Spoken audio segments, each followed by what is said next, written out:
سلامونه او احترامات دوستانو، یو ځل بیا اسماعیل سیار د خپل یوټیوب چینل باجوړ نیوز د طرف نه تاسو سره مخاطب یم. امید لرم چې تاسو به ټیک ټاک خوشحاله او د ژوند په مزو دوستانو په نننۍ ویډیو کې به موږ خبره کوو د ډیټا پیکج اپلیکیشن په باره کې چې دا به موږ څنګه استعمالو او خپل ډیټا به موږ څنګه اکټیویټ کوو. تاسو چېرې غواړئ چې موږ د خپل موبایل انټرنیټ یعنی د ډیټا ایم بي په خپله ولګوو، نو ستاسو لپاره دا ویډیو ډیره ضروري ده.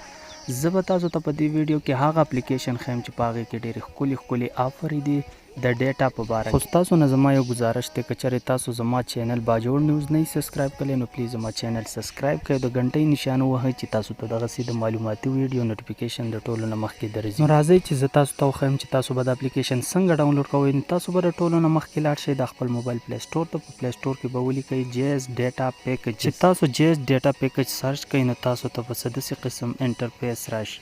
نو چې تاسو ته داسې انټرفیس راشي نو بیا به لږ ښکته راشئ او دا 4 نمبر اپلیکیشن چې کوم دی جیز ډیټا، دا اپلیکیشن به تاسو ډاونلوډ کړئ. دا اپلیکیشن چې تاسو څنګه ډاونلوډ کړئ نو بیا یې که تاسو ډایرکټ د پلی سټور نه اوپن کوئ او که نه واپس د خپل موبایل سکرین ته ځئ او تاسو یې د هلته نه اوپن کوئ. نو دا اپلیکیشن زما سره آلریډي انسټایل دی. نو زه تاسو به وځم د موبایل سکرین ته. نو چې د موبایل سکرین ته تاسو راشئ نو تاسو لیدلی شئ جیز کیلی ډیټا پلان دا اپلیکیشن دی، دا به تاسو اوپن کړئ. چې دا تاسو څنګه اوپن کوئ نو تاسو ته به څه داسې قسم انټرفیس راشي. نو تاسو به سمپلی په اوپن باندې کلیک وکړئ. چې تاسو څنګه په اوپن باندې کلیک وکړو نو تاسو ته به مخکې سټیپ څه په داسې قسم باندې کولاو شي. نو دا تاسو لیدلی شئ چې مختلف د ډیټا پیکج راواوښتي 1 GB 5 GB 1 GB 7 GB 5 GB 10 GB. نو دغسې بلا قسم پیکج پکې دي. نو سمپلی تاسو به د ټولو نه مخکې لاړ شئ 1 GB به کلیک کړئ چې په دې کې څه پیکج دی او په څه ریټ باندې میلاویږي. نو زه سمپلی په 1 GB باندې کلیک کوم. تاسو لیدلی شئ دا، نو تاسو لیدلی شئ چې دا په 148 روپۍ دی.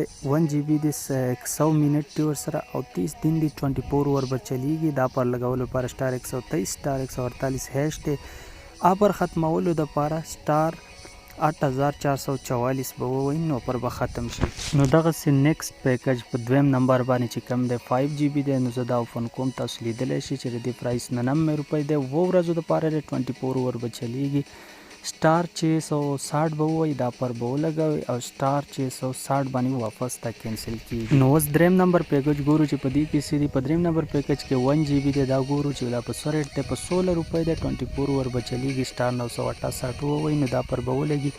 بیا چې تاسو دا واپس ختموئ نو سٹار 660 به ووایي نو دا اپر به واپس ختم شي. خو یاد ساتئ دا اپر صرف د یوې ورځې دپاره دی. نو په 4م اپر کې تاسو لیدلی شئ 7 GB ده په 213 روپۍ ده. 7 ورځو دپاره ده. 24 ور به چلیږي. سٹار 159 به ووایي اپر به ولګوئ او سٹار 159 دو چې ووایي نو اپر به واپس ختم شي. نو دغسې مختلف پیکجې دي چې تاسو یې ډېره په اسانه او په خپله لګولی شئ سره د کوډه. نو دا کوډونه چې کوم دي دا په هر اپلیکیشن کې نه شو کوي. نو په دې اپلیکیشن کې تاسو ته باقاعده شو کړي دي. نو ډېر زبردست اپلیکیشن دی. چاته به هم ستاسو ضرورت نه پیښیږي دا اپلیکیشن ضرور ډاونلوډ کړئ.